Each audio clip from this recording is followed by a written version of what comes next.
सवाल है सी compound interest in 10,000 रुपए फॉर 1 साल एट 4% पर annum when compounded quarterly which of the following is correct. कौन सा ऑप्शन करेक्ट है बताओ बच्चों। बढ़िया सवाल, इससे बेहतरीन सवाल नहीं बन सकता कोई।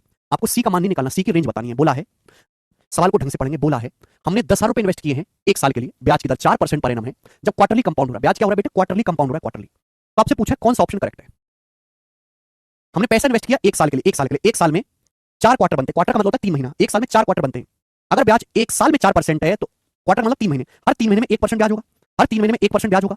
तो आपको जो कंपाउंड इंटरेस्ट मिलेगा वो एक का 4% तक से मिलेगा। क्वार्टर का मतलब होता है 3 महीना 3 महीना 3 महीना 3 महीना, 12 महीना हो गया। हमने पैसा 1 साल के लिए इन्वेस्ट किया, ब्याज 1 साल में 4% है, 3 महीने का मतलब होता है क्वार्टर, क्वार्टर मतलब 1/4 साल, 1/4 साल में कितना होगा 1%। तो जो आपको ब्याज मिलेगा 1111 का सक्सेसिव मिलेगा।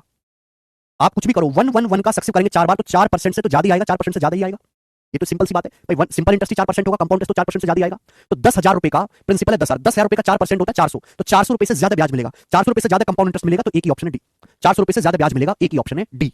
बी